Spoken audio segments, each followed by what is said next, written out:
Recording's on.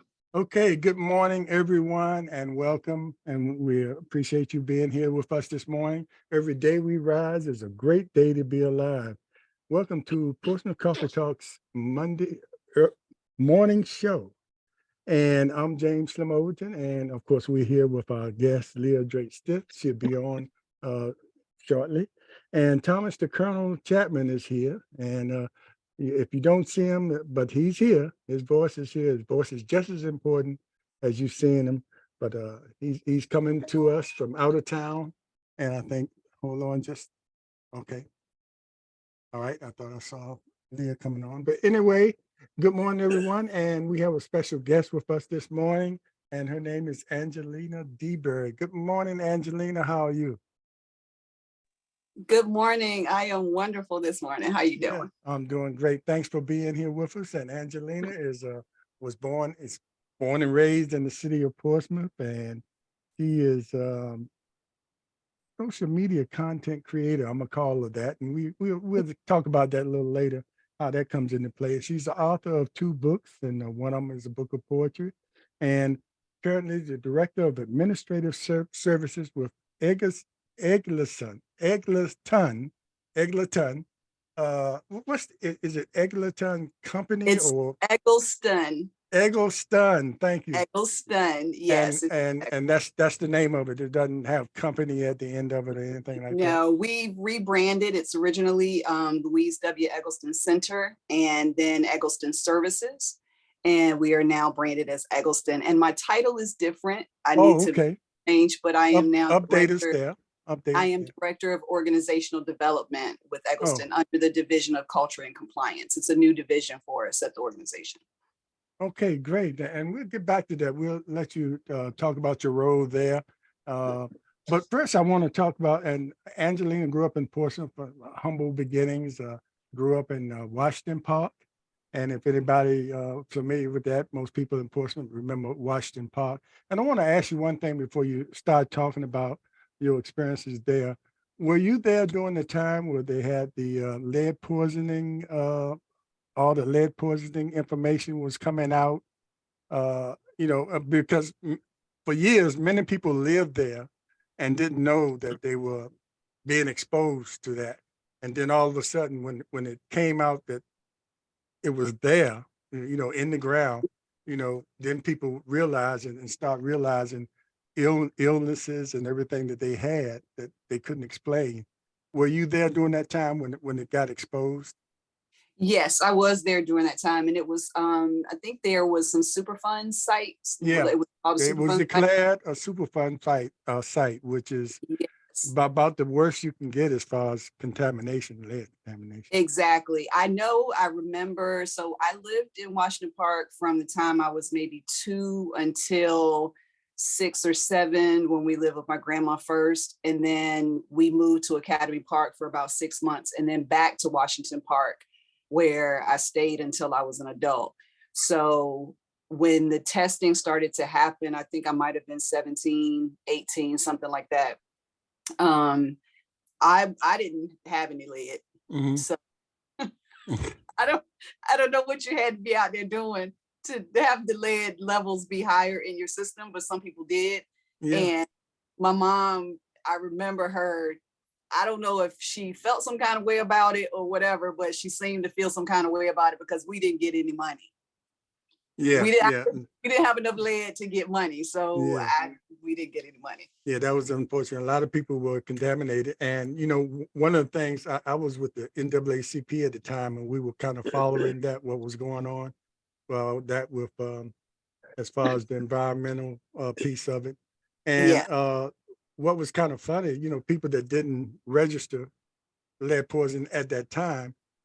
What about the people that might down the road, feel some effects of it? And I don't think that was really looked at. And that's one of the issues NAACP brought up, but I don't think it gained any traction as far. They just compensated the people that showed certain levels, like you said. And so do you know if there was a difference in terms of what people got when they started relocating? So there might have been some distribution for people who had levels of lead, and then also when they were placing people in homes after they began to tear down the site. I want to say, from my memory, it was kind of across the board, but people, I think it did have something to do with the levels that of the testing that people had. But I Mhm. think as far as placement, because a lot of people moved maybe a few blocks away, Right. and build houses, which they're still there now. Some of the families are, and but I think a lot of it was across the board. It was a certain amount, but certain people might have gotten more because of their where they were tested or how Or they were tested, mhm. what level they were tested at. I'll put it that way. But anyway, Got you. go ahead. No, I was gonna say I never, and I haven't been tested since, but no, my levels I guess were not high. High enough, I mean, and then you said that you left and then you came back, that was Yes, we because did. even after it was declared a Superfund fight, it was a long time before people were displaced, were moved out of there. So, At least 4 or 5 years, if I mhm, recall correctly, from the time that they were doing testing to the time that people actually started moving at all. yeah, the and this is the last thing I say about that. The kind of the worst case, and I don't know if it was associated with lead poisoning, but somebody brought a baby, a newborn, to one of the meetings, and newborn had teeth. You know, I mean, had two teeth growing out. And that was Really? kind of unusual. And the mother was claiming that probably that was because of that. So I Oh don't my know goodness. what the outcome, but I never seen anything like that, a newborn with teeth. So Oh if yeah, it was something that would have happened anyway, but it just happened. She lived in that site and was the whole time she was pregnant. So I believe she got a significant amount. If I recall, I would have to research that. But anyway, I was curious if you were out there during that time, because that was a big deal back then. And you notice there's still nothing there, you know. But mm-hmm. anyway, talk about, some of your beginnings. You went to, I mentioned you went to Craddock High, uh, I don't think we've had a lot of Craddock uh, people here, but it's not because it's not our fault. We just happen to Y'all have discriminating more. against the people from We just have Craddock. a Isn't lot that of people went okay? to Narcum. Well, I went out looking for the building. I couldn't find it. And so, I couldn't We, find the building. I couldn't find any Craddock alum. So I think they should have that's left it there as a historic site. at There's least something. part, at least part of it. Yes. Man, I always remember the poles at the bus on the bus ramp for Yeah. me, because when my mom was 13 when she had me, so I remember being a small child and going to the school with her and just being at the bus ramp and the poles with the black and white being huge for me being little, and then going to the school later was always great. So I could have gone to Norcom if I wanted to, but I chose to stay at Craddock because my mother was an alum and that was what she Oh, wanted me to yeah. do. You had to go. You were a legacy. You were a legacy. Absolutely. So I had to stay there. Yeah. But yes, I am a child of Portsmouth and very proud to be so. I think sometimes a lot of people don't realize that about me, or they say that they're surprised that I did come from Portsmouth, which always troubles my spirit when people say that, because it means that they think that somebody like me can't come from Portsmouth. And I just think that's unfair to make that kind of generalization about people. So I love to tell folks that I am a P-Town girl at heart. And nobody has really ever asked me about doing anything again in Portsmouth sometimes. So I appreciate you offering me the opportunity to come on today. Yeah, yeah. I mean, well, Puss and Coffee Talk. We like to bring people that were born and raised here and that are doing things now. And you'll get to your job now. But I remember when Nordstrom first came here, they wanted to be a good corporate neighbor, and they went around to some of the places. One of the places we went to was your workplace, and got a chance. And that's the first time I've been there and saw how productive the people Mhm. that come there are. And when you talk about that later on, that's important. Sometimes people with those disabilities, and I don't know if I can't even use the word disabilities because what I saw in there, I didn't see anybody with disabilities, and I guess maybe it's another term for it now, but and all those people in there working and someone told me one time they will be probably your best workers because I see now being in the hospital setting, we had a lot of workers there that had those abilities, Mhm. and people would say these are your best workers because they once they get their mindset and dedicated to what they're doing, you can depend on them. That is true. It's all abilities. Mhm. So you can say people with disabilities. One of the things that it's important to remember with language when you're talking about people with disabilities is that we're talking about people first. Mhm. So instead of putting the disability at the front, you're going to put people first always. Okay. Um, so we do employment programs, but we also have day support programs and residential programs. We're employing people in the community, but also at Eggleston. So definitely a lot more to say there. And remember, I mentioned to you that if we get into the depth of Eggleston, we have other people who can talk about the Right. program specifically.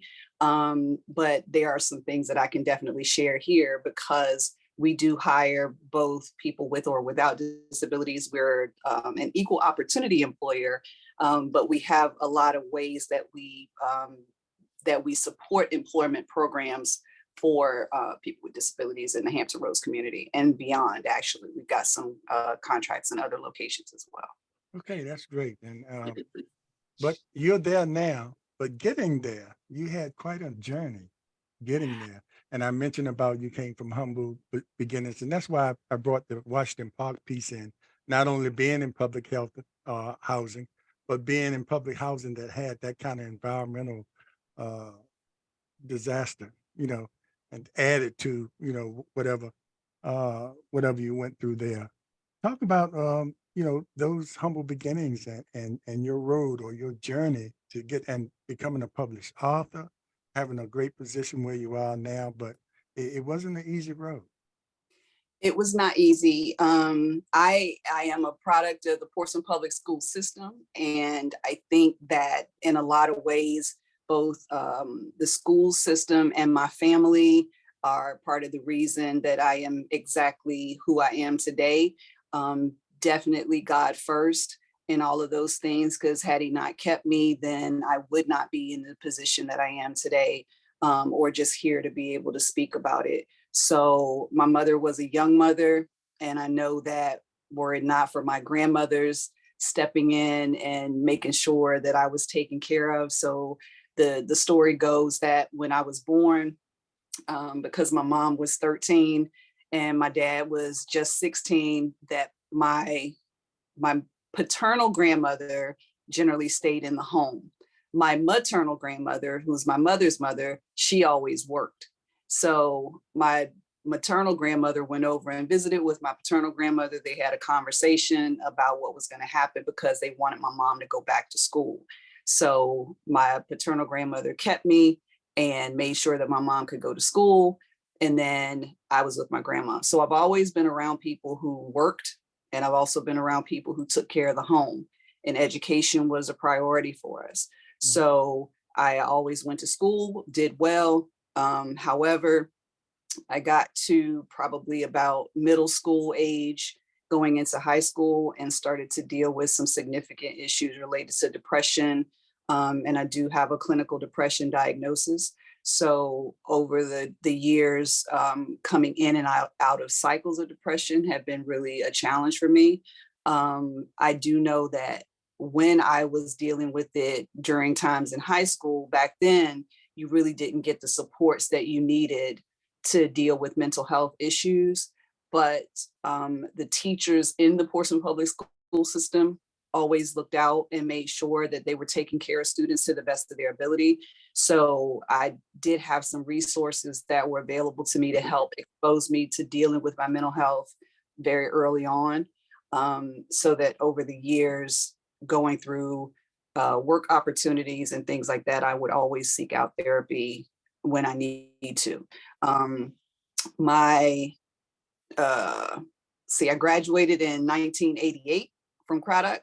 I could have gone to college, but I was lazy and didn't want to do that. At the time, I decided that I wanted to be somebody's wife.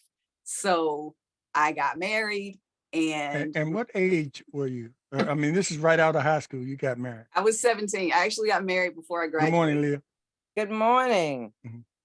Good morning. Morning, Leah. Good morning. I apologize, you all, but I'm here. Okay. All right. Okay, go ahead. I'm sorry. It's okay. I got married when I was 17. So I got married in May before graduation. I didn't tell people that at all. So we went and got married, and then I finished school. My mother did go down and give me permission to get married. Sometimes when I think back on that time, I wish she had not done that, because I was young and I knew what I wanted. However, I think if she had stood her ground on that not being the right move for somebody underage, when I turned 18, a few months after that, I would not have made the same decision. And so I think that put me on a path early on to really deciding that when I had children, whatever I knew or believed to be right, I was just going to try to stand on that. I had to stand on that and make the decisions even when they were hard and went against something that they felt like they really wanted to do if it was not the right thing. And then when they were adults, they could make the decision that they wanted to make, but I had to make the right decision that I could for them. So I did get married and realized very quickly, like literally the day of, that I shouldn't have done that. You could have just said no. I should have just said no. And he's a really good friend of mine right now. So he knows what I went through during that time and everything. And we did have that conversation the day that we got married. And, you know, we tried to hang in there, or at least I tried to hang in there because I had done it. But I did realize very early on, within a couple years, that I was not going to stay married, and I did leave. So, and I just worked. Always worked a lot of places. When I was a student, I was in the cooperative education program. So I worked down at the school board office from the time I was 15 to 17. I've done so many different jobs. So I'm admin at heart. However, I've worked at Walmart, I've worked at 7-Eleven, I've worked at a mailroom place down in Georgia. I worked for Culligan Water one time. I'm a worker bee. So when it comes down to finding something to do, I'm going to work. If you don't see me doing anything else, you're going to see me working. People As a matter of fact, one of those jobs were at IC Norcom, right? I did work at IC Norcom. I sure did. So I was at Norcom for 2.5 years. And then when I had my twins, I ended up going back to school. So I left Norcom and went back to, started going back to school at that time. And yeah, it's been a journey, that's for sure. So what were you doing at Norcom? Hold on, Leah. I just want to ask you one question, because you mentioned about mild depression while you were in high school, and it was really no help except for maybe the counselors or the teachers there, that some of the ones that really cared. How did you come out, and you got married? How did you come out of there? You know, and you said you were a workaholic. How did you come out of that without any kind of professional help that you received now or been diagnosed now? You know, because that could have gone way different, way different. I don't know if religion had come into your life at that point, or what was it? Was it a particular person, or just you digging deep down within inside yourself to say, I got to make it out of this? I'm going to say that when I was younger, the people who cared about me intervening at very critical moments was key to keeping me. And that is nothing but God. Because the moments in which I really needed somebody to simply step in and just be there to save me from what where I could have self-harmed, people were just there in the moment. And literally in that cycle, they helped me get through that moment. So a lot of times when people talk about different types of recovery, you talk about overcoming, or instead of thinking about next year, let's just get through the day, and then let's just get through moment to moment. So if you break it back down to moment, sometimes a crisis moment is literally just a moment. And when you feel led to help or to just be there or just check in or something like that, that could be the moment that you made a difference in what somebody was thinking about or chose to do right then. So for me, especially during high school and just going into my early 20s, it was people just being there in the moment that I needed it. And they don't even know that they helped me through the moment. I have taken time over the years to kind of go back and revisit the ways in which people have helped me so that they know the difference that they made in my life. And I could talk about those people from Portsmouth too, and just name Gloria Reynolds, Donna Darton. I worked with Donna at the front desk at Norco That's for the right. I was there. Like people, Leah, I don't even know if you realized at one point when you were substituting at Craddock, there were moments that your presence made a difference. They, like, people don't realize just being who they are and how that helps folks sometimes. So literally it is the people who stepped in and cared about me in moments that nobody else did, that just helped me to get through at that time until I was able to get to some professional help. All right. You know what? You have a fantastic story. Yes. And you've beaten the statistical odds, because if you're born to a mother, I think you said it was 13 or 14. She was 13. Statistically, 13. Yeah, statistically, that family generation does not survive, Mm-hmm.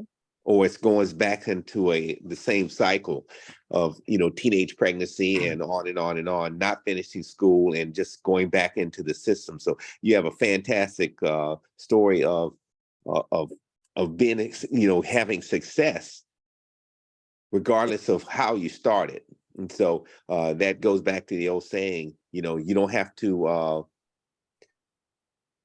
start, but you have to look at where you finish. Mm-hmm. Mm-hmm. And so that's great. But I do want to go back to say a rehash to what you talked about, the EPA side. I think Slim saw that. And so it's interesting that that site is still vacant. And for those who don't follow, especially in the politics, the Republican side wants to get rid of the EPA. Yes. And so if those people that are covered with that, and since that site is still unattended, it'd be an interesting site project to get the city and state to look at the site to see if it's still dangerous, and do a longitudinal studies of those who live there, and then you might be able to receive monies from that. If those folks have had damage done to their system. So if somebody wanted to take that up, that is something that should be done. So I would agree with that, because it's like it was a one and done situation when they did the testing and everything. Like once they did that, it was just over and there was nothing else that seemed to happen out of it. So there could be some follow-up to be sure to check on what the status of is people, even especially the ones who were affected in the moment. Like if they had levels of lead and have received some monies from that, how are they doing today? Mm-hmm. yes. And then so it's different how they tackle those kind of problems now versus back then, like you say, a one and done. And if you look at like the asbestos, when they had to set aside so many billions of dollars, and folks are still collecting, and there's probably money already set aside from that Superfund site that is still lingering out there that should compensate others.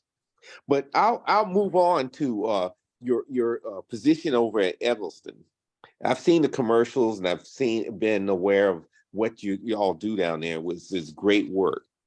But I'm looking at, do you think there will be a influx of people needing your services after those who are disabled and receiving benefits and SNAP and other government benefits after the Republicans throw them off the rolls?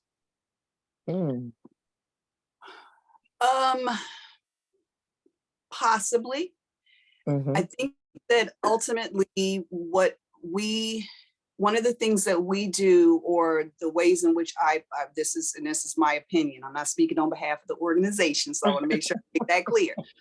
But one of the things that we do a great job of is empowering people with disabilities, so that if employment first is the option, then ultimately your goal might be to have people be employed and make at least a minimum wage, and be able to have benefits that are provided to them through their employers, and things of that nature. So you could be removing them from the system or benefits. Instead, what you have sometimes is people who don't want to work, or don't want to work too many hours because of the ways in which it impacts their benefits. So there's a couple of ways to look at it, but yes, I agree that there could be an increase in roles if benefits are minimized, and maybe people will decide that they do want to go ahead and take the work option if they no longer have the benefits available to them. Right. Do y'all receive federal funds? We receive funds. We are an Ability One contractor through the federal government. So we do have federal government contracts with Source America as well. And we also we're Medicaid funded. We do receive some DARS funding as well. So there are quite a few funding streams that we have available to us based on the ways in which we provide the services. So I would say, looking at, listening to you, you have a target on your back then, because the Republicans want to cut down the Fed money and also the Medicaid money, and cutting those streams off. They've tried to lop it off in the last budget reconciliation bill, but was stopped by the Biden administration. But during the upcoming October budget bill, you may see a decrease in the funding. So I just wanted to put that out there, that money may, yes. You're correct. We have a very strong business model though. So ultimately, programs that do fully depend on government funding will struggle in certain areas. So one of the things that I think is a priority for all nonprofits will ultimately be to remember that if you don't have money, you don't have mission. So you have to start to think about the other ways in which you fund the programming that you're doing. And it cannot solely be dependent upon handout money. That's not ideal, an ideal situation for a nonprofit. So people have to begin to think about things a little bit differently, for sure, in terms of the ways in which they fund what they're doing. Right. And you're listed on the CFC thing for the federal government, so people can put donations to you, right? Or Absolutely. Is that correct? You're a 501c3 organization. So yes, we do take donations. It is tax deductible. We have an upcoming OK 5K 1 mile race this Saturday on the 10th. So there are plenty of opportunities to support the organization, Eggleston. I've been at Eggleston for 16 years. It is a wonderful place to work. I will very likely end my working career still at Eggleston and retire. So it is definitely a great place to be. Can you tell the listeners what about the 5K run? Sure, I absolutely will. So we have the OK 5K 1 mile. I mean, it's 5K and it's a 1 mile. You can all mobility, so you can come out in wheelchairs, walkers, and it's on the campus of Virginia Wesleyan this Saturday, June 10th. The race kicks off. The 1 mile is at 8 o'clock. and then the 5K starts at 8:45. So we would welcome people to come out and participate and support the organization. It's a fun morning. We have a really good time out there. So yes, folks are definitely welcome to join us. Perfect, perfect. Is the city council and this city leadership giving you props or supporting y'all doing all these events? Yes, we sometimes, well, it depends, because sometimes people come out, sometimes, you know, it'll be hit or miss, or depending on when we are doing invitations. So I don't know who's planning to come this weekend. So our marketing department handles some of those kinds of things. We do have marketing development. But Mayor Glover was actually at our Portsmouth Laundry location last week. So he did come through and tour. So I think that was a good time. There's some pictures on our Eggleston Facebook page that highlight Mayor Glover being at the site. Yes, good, good, good. Hey, Lee, I think I cut you off. No, you are good, Thomas. You're asking great questions, Colonel. So keep it up. Keep it up. Okay. It's so good to see you, Angelina. That's all I have to say right at this moment. Okay. And so proud of how you have just forged your way and done the things that you need to do in order to be successful. And I can now remember you walking those halls of Craddock High School. So yes. Slim, it's like you're about to say something. Yeah, I was gonna going back to your upcoming and we can mention your book too, because your book kind of chronologized your life story up to a certain point. So what encouraged you to put it to pen, your life? I guess it can be sometimes therapeutic for the author to talk about their life. It's a very interesting read too, and I'm glad I got it on Kindle, because if I had to order the book, I'm still gonna order the book because I like to have the paperback or the book pod too to add to my collection. But Kindle, I could get it real soon. I haven't finished reading it, but I read a lot about it, and it was kind of familiar, especially Portsmouth people will be familiar with some of the things you mentioned in there. But getting back to how important was it for you to put it down to pen and then put it in a book form and publish it? I am a writer. I am a writer. Oh, okay. You've been doing this for a while, right? Yeah, I'm a Okay. writer. I write everything. I write Mhm. everything I think. I write everything that comes to my mind. Excuse me, I can't stop writing. So part of journaling and writing, it is cathartic. It does help process through things that you're working through. Maybe if people are not writers, I would encourage people to record. So you could do voice recordings, you could do things to just begin to get the stuff out. So if it's something that's really built up in you, you want to begin to get it out. So I began writing that during the time that I was going through my second marriage, which was actually horrible. So there's a couple good parts in it, but the marriage itself, again, was something that I probably shouldn't have done.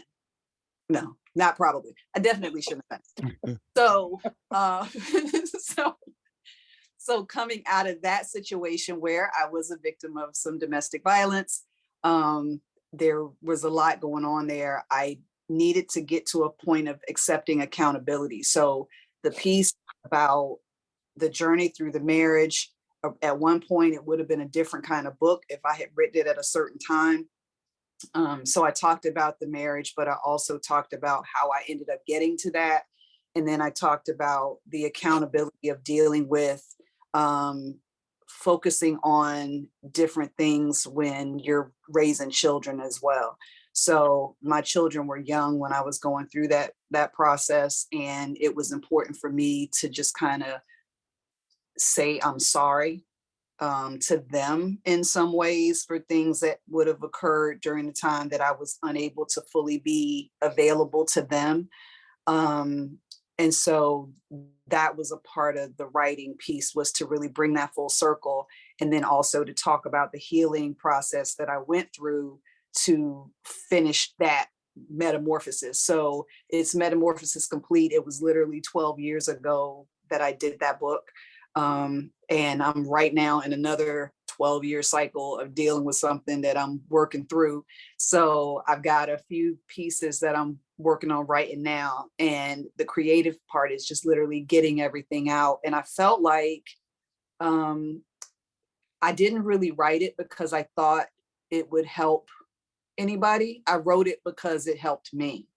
Mhm. And I published it because I could, right? Like, just, I knew you could do it. So I wanted to see what it was like. And so I self-published my book.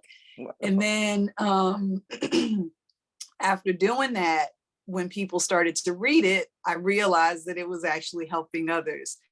So I started to just kind of do the things where when I have an opportunity to speak to anyone and parts of my story can help, and I use whatever the piece is that will help that particular individual. So you can't tell somebody a story about mental health and that's not their issue. Mhm. You know what I'm saying? So like trying to find the piece of me that can make a difference in someone's life. So I've been working on some other books as well. So I have a concept about 60 Days to Life, which is dealing with being raised in an alcoholic household there and kind of working through that process with my mom.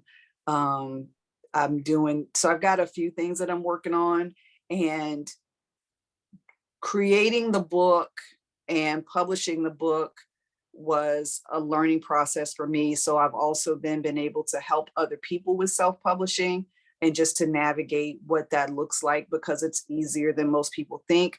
The only thing that I would say in this moment is if somebody takes this and decides that they want to write a book, get somebody to help you with editing though. Right. If you're not a writer, Exactly. don't just write and then put a book out and it's garbage. Let somebody help you write it so that you actually get, it says what you want it to say, and it is a complete work that somebody can follow and read. But it is very easy to self-publish, but do get some help with how you edit it and put the product out. Yeah, what might sound good to you might be confusing to somebody else. And Yes. I want to mention too the book of poetry you did. It is sort of along those same lines, but you tell it in a different way, and you deal with a lot of different. You know, some of them you can read, and it seems like you might have been sitting outside under a shade tree and just admiring, you know, life.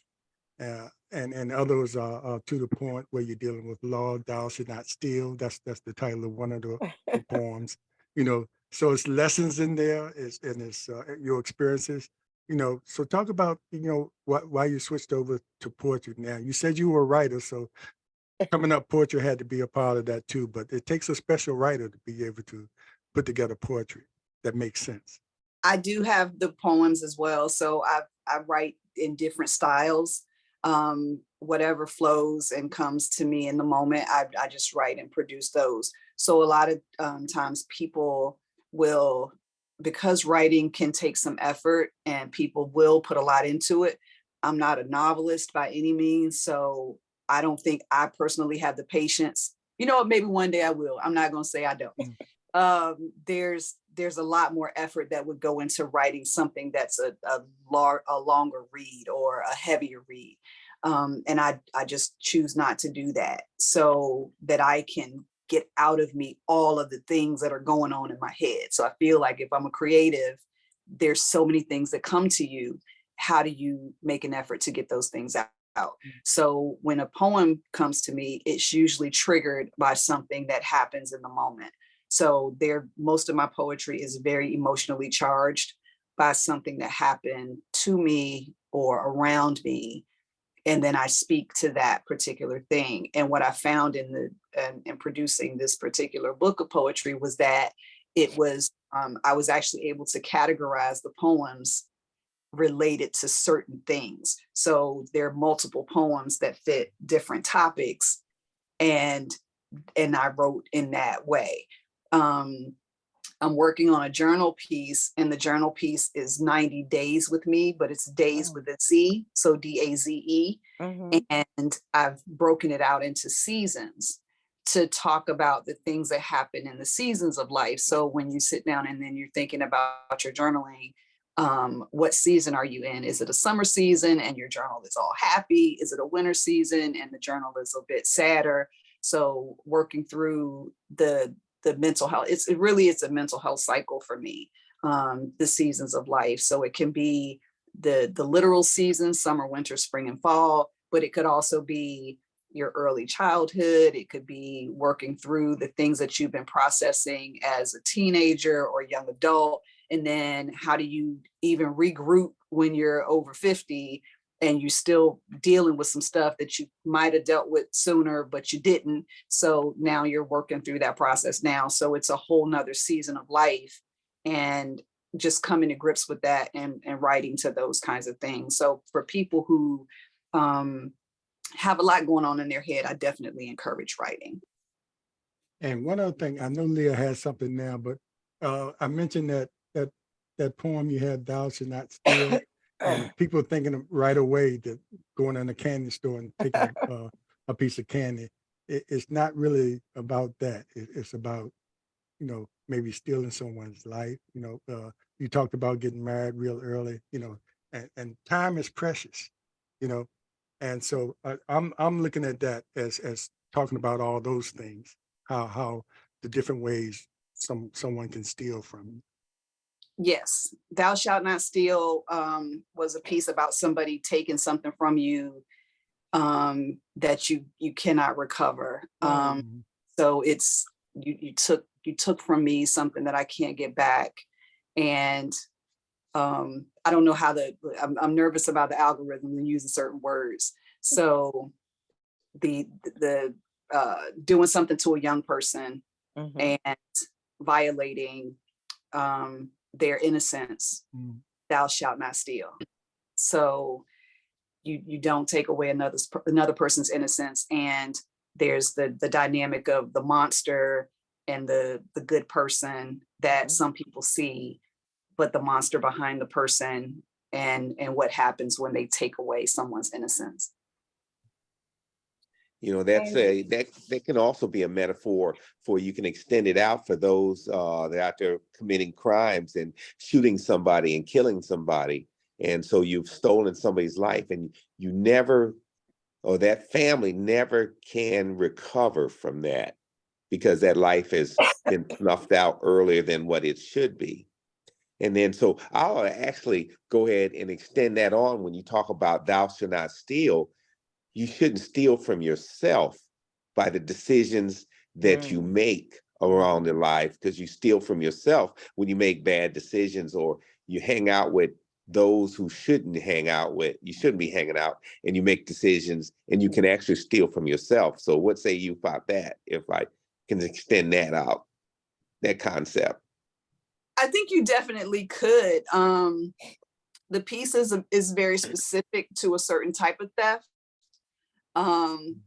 But I believe that what happens often, especially in interacting with younger people now, they don't always seem as connected emotionally to other people and just to the relationships that we build and why they are important.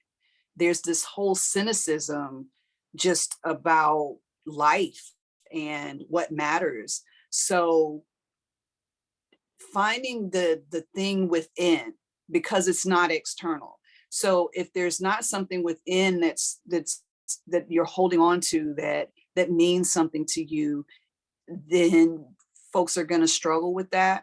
So I think it's going to be really important to try to find ways to reach young people at an emotional place in order to help them have value in their lives, as well as the lives of their peers and the other people around them, and just kind of what does that mean for that disconnect. So trying to pull that back together is just really important. And it kind of starts with listening to them, and then exercising a great deal of patience when we're having those conversations. Great concepts. And, we could talk about that forever, I tell you. Yeah. And it's just interesting how things go. But I'll hark on, you talked about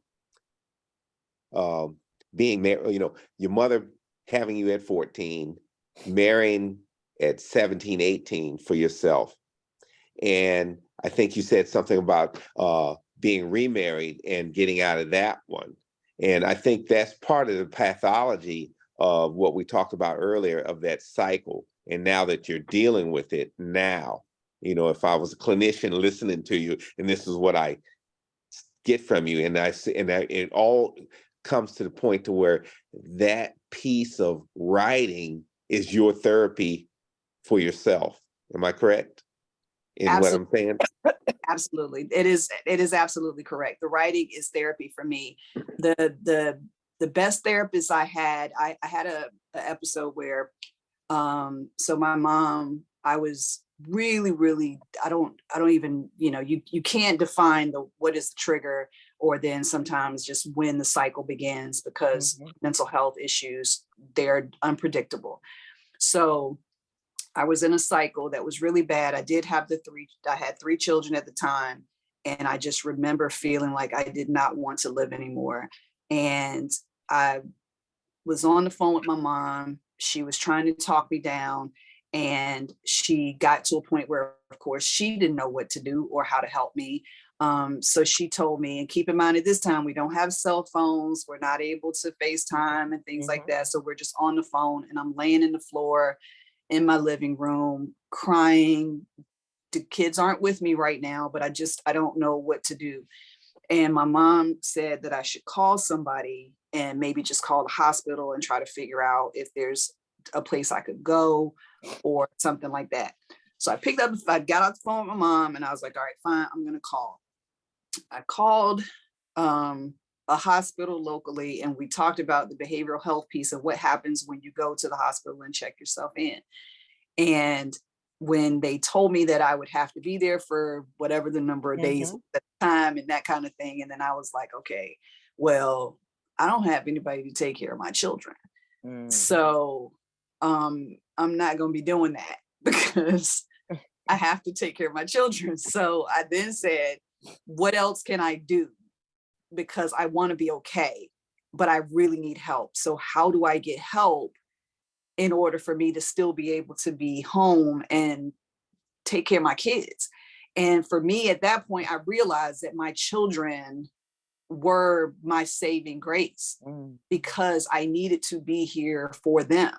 And I had to get myself together to whatever that meant to be able to take care of and provide for them. And then I, maybe a year, like right within that year's time frame, this is why I said when people stepped in certain moments, they were just there, and it helped me to get through. I was walking across the campus at school, and I had gotten a C, a D on a paper, and in the notes it said something about plagiarism, and it troubled me so bad that I started crying. I was kind of like, I would never do that, just going through the whole process. But the paper ended up being my trigger because I'm a writer. You know, you can't tell me I'm plagiarizing. So, so I was working through all of that, but I ended up calling the Community Services Board, and I know they're way crazy overloaded, but I had a crisis counselor at the moment. We talked through that particular day, and then I started going to counseling and doing therapy on a regular basis.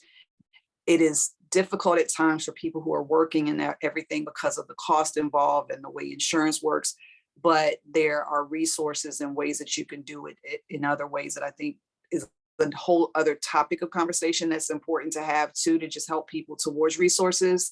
But I had an amazing therapist who worked with me for about a year and a half through that cycle. And it really changed my life and helped me to be able to learn tools and techniques that I can practice on a regular basis. I have taken medication a couple times over the years just to kind of help me get through when I needed to. And it helped to stabilize, because when you're in a mental health crisis, it's difficult to stabilize. And I don't encourage self-medication because that's not necessarily a good stabilizer. if you're trying to really truly accomplish things. Self-medication is not going to help you to get there. So yeah, that therapy helped. I can't believe we talk about mental health, but it's good. I feel good about it. Really good. Angelina, for those who may have come on late like myself, first of all, I apologize. But I'm doing a little caretaking here now, so I do apologize for being late. But for those who may have come on late, like me, please share with us the names of your books. For those of us who, I want to read all the books now. I just have not had a chance due to some of the things that I'm involved in now. Please share with us the names of those books, so that we too can go out and find these books and read your powerful words. Okay, so the books are on Amazon. Both of them are on Amazon. It's Metamorphosis Complete. It's a testimony. I don't know if this is backwards, but No, that's hold on. That's Okay. perfect. Yeah. Okay. and I do have copies with me. So if you want to inbox me or get with me, I can get you a copy too. Wonderful. I'll Wonderful. make sure to do that. And then this one is Burst of Energy. And this is Okay. the book of poetry. Yeah. Wonderful. So both of these are available on Amazon. And like I said, I do have a few copies available if someone wants to get one directly from me. Well, I will definitely inbox you. Okay. Okay. Yes, I definitely encourage people to read those books. Encouraging. And speaking of encouraging, I also will encourage people to go on her Facebook. If you have Facebook, go on her Facebook page and watch her videos. She has quite a few up there, but if you get up in the morning, you're feeling kind of down, go watch some of her shorts. I mean, they are amazing. The affirmation of joy, of waking up and things like that. And you're going to see her sometime in the video in her raw form. You know, her hair might be going this way and that way, but you know, she's giving you her true self. And that's kind of encouraging to me to see someone, you know, exposing, you know, just showing their true self, but also giving a positive word in the morning or during the day. And I'll ask you, what started you on that video journey? Because I didn't know you had that many, because I would see them, the more recent ones. And I went back yesterday and I said, wow, they go all the way back to last year, or Yeah. I mean, it looks like you might do 2 or 3 a day. I don't know how your schedule is that, but it's very, very very good for people who might feel, you know, you can't be down the rest of the day once you see one of them. Sometimes she's just dancing to old school music, you know. James, I'm looking now Yeah. as you Do you talk, see James. what I'm I'm looking talking now about? as you talk. They are quite interesting.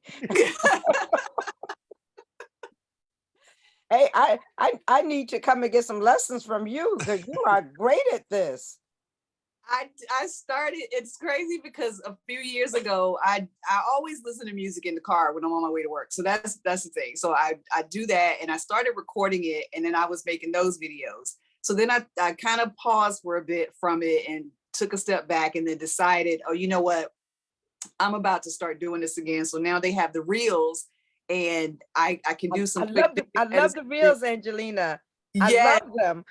So I started doing the reels, and then it was funny because music, I get music in my head, and it literally, like if I'm in the car or I'm in the house, it's something that makes me feel good, and I am really like that. So some people who are around me on a regular basis, I'm not always up, don't get me wrong. I have my moments, but I am always trying to find my way to go back up. So if a song is in my head, literally when I make the video and you see that, that's the stuff that I'll be doing in the house, or that's the stuff that I'll be doing in the car, or when I'm walking around the building at work. It's kind of, if you see me and you don't know me, you'll be like, okay, that's a little crazy. But it's just what I do. And so when I started doing the videos, I just wanted to be authentic and to create what is my authentic self, and just share that and to encourage from that moment. So The working out has had its starts and stops as well. But that has been an encouragement to people because it's just real. And it's kind of like, here's what I am, and here's what I'm going to give you. And if it makes you smile, then great. If you are triggered by a song that you love that reminds you of something that you remember and it makes you have a good time, then go back to that memory and dance again. So always trying to find ways to either share something that's positive or to just really be an encouragement, because I'm just around here encouraging myself. So if I don't get encouragement from anywhere else, I'm just around here dancing and carrying on. So And you have to learn to encourage yourself. Yeah.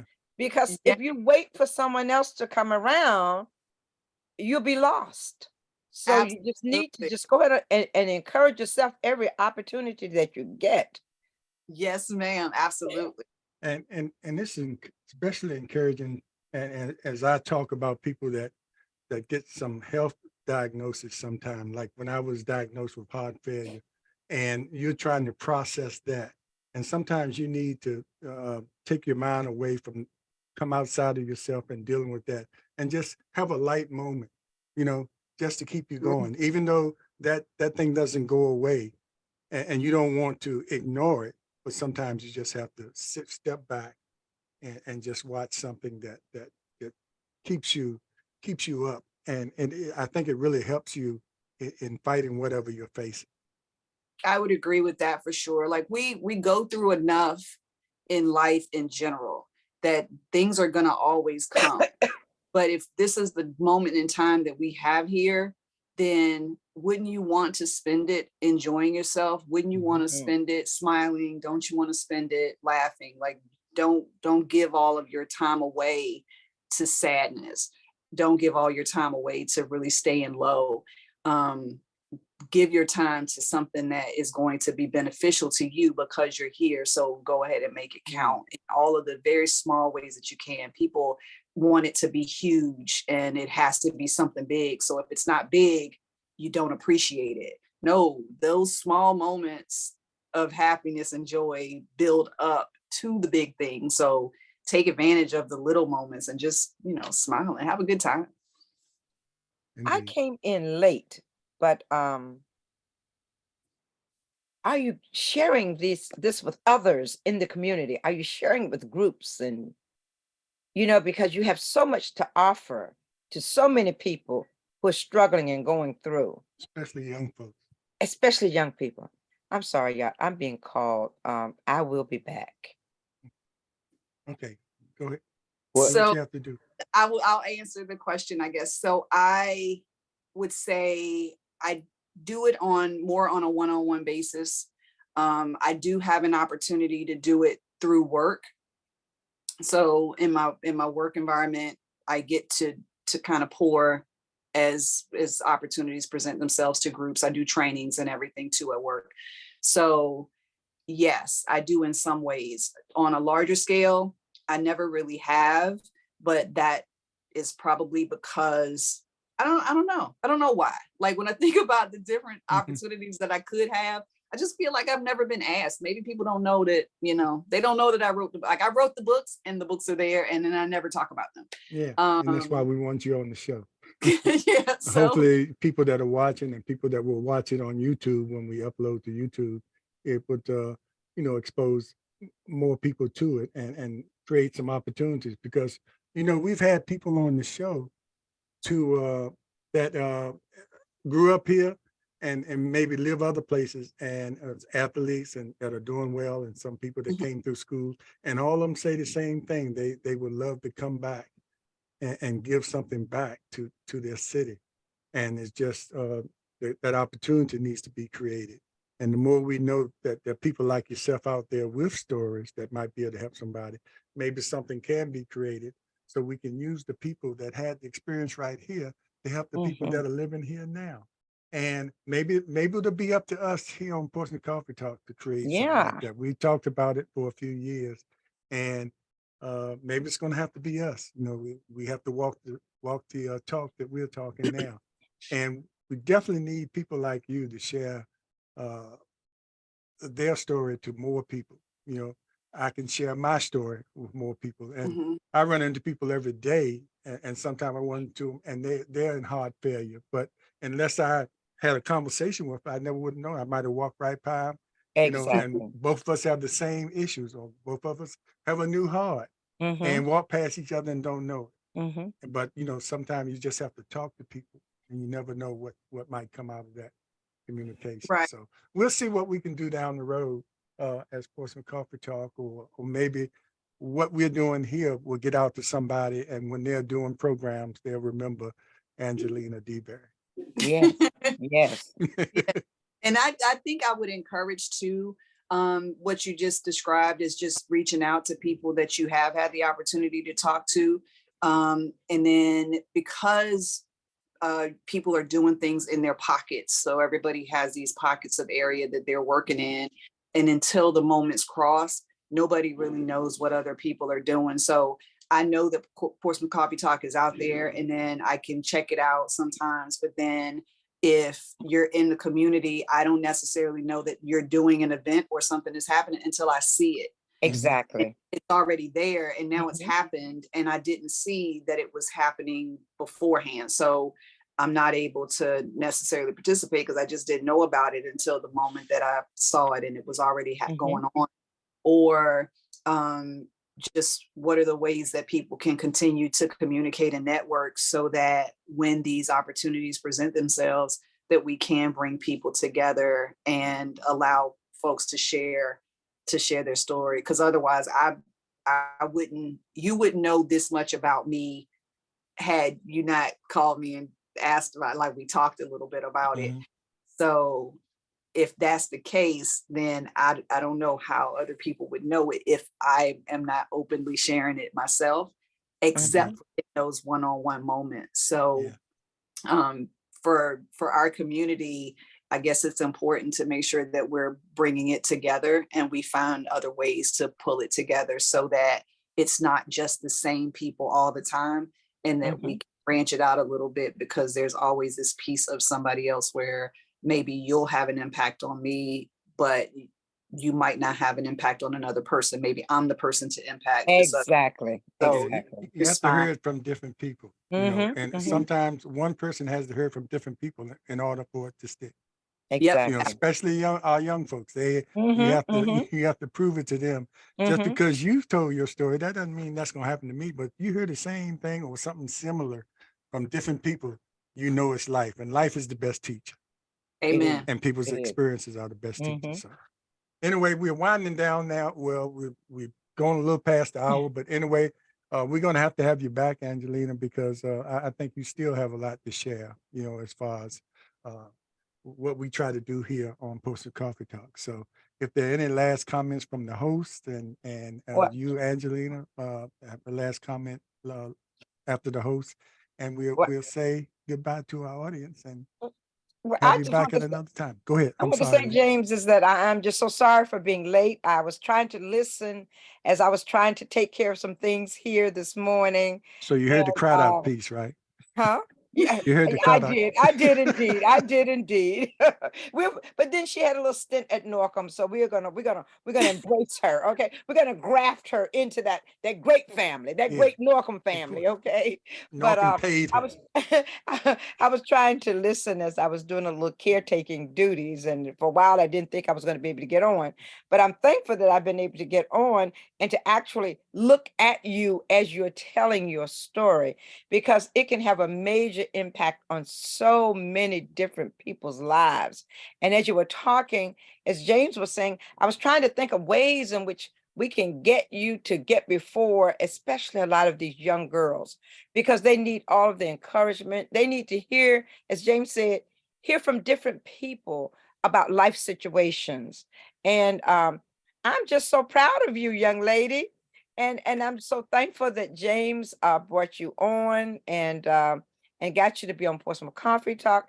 And I really think that you need to come on and talk even more about your situation and how you have overcome. You know, we are, as James said, not what we used to be, and we're not what we're going to be tomorrow. But it's important that we realize where we are now is important, and that we share with those individuals in the community who may be going through, like you say, you just don't know who would touch someone's life. So I just want to say thank you, and thank you, and for coming on this morning. And I'm looking forward to just watching your videos every day now. So A lot of good comments from people yes, watching, how they enjoyed the conversation this morning. You never know who's watching. You never know who you will touch, exactly. with your story. Colonel, any last Yes. comments? Well, yeah, my last comment would be we talked, words have meaning. And we talked about the word encouragement, but we use it in the context of when you're going through the trials and tribulations and when you're down and how to get you back. But I will expand that word of encouragement to use the word of empowering, because if you've encouraged, but you want to empower people Mhm. to take that next step and to pull others along the way, and you want to empower people, it's almost like I want to teach you to fish rather than giving you the handout to feed you. And so I want to empower you to expand your repertoire or expand your mind through the reading and writings of what you're doing. So that's just a concept that just popped in my head. So, but we can talk about that another time. But thank you for coming on. You're welcome. I would say that I would expand on your empowerment and add that empowerment also involves education and time. Yes. So you can encourage from a very simple space, but Mhm. in order to empower somebody, you actually have to spend time with them and make an investment in empowering people to do Mhm. things. So it does require a different level of commitment to begin to empower people, for sure. So if I end with anything, this is what I'll end with, because when I do my leadership videos, I always start with my good morning, and I walk around and I'm like, because I do this literally every day. Hello. So Hello. use the word hello. And when I end with have an amazing day doing amazing things on purpose.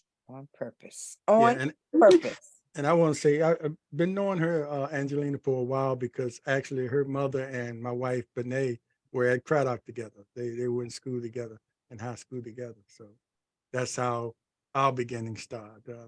My Yeah. wife knew her mother, and they all went to Craddock, a great school. That's I'm still looking for the building. I don't know what happened. Anyway, but thank you again. And before we go, I want to say to the audience, please watch this Thursday. We have Karen Robinson Brace, and another interesting story. She owns and operates a hair salon, Remedy Hair Salon in Virginia Beach, but she has a business here in Portsmouth called Textured Crowns Beauty Supply. And okay, this is one of those places that sell hair. So it's a closed community that sells hair that she's having to navigate Oh, yes, with. indeed. And so we're going to talk about that. And most of those communities members are in our neighborhoods selling Mhm. us hair. And she has entered into that world, but she'll tell you how difficult it is and how closed Mhm. that community is as far as her. And we'll see how she navigates through that process. So, and she also has a story to tell how she got where she is today. She does a lot of things, and some things, Colonel, that you're going to appreciate. So tune in this Thursday at 7 p.m. on Portsmouth Coffee Talks Evening Edition. And Angelina, Portsmouth Coffee Talk is here for our voice. I'm sorry. I've been out of sort for a while. Our community. In our future. And our future. And we salute you, and We thanks a lot. salute We you, dear. appreciate you, and have a wonderful day. You too. Bye. Bye-bye, sweetheart. Take Bye care. bye.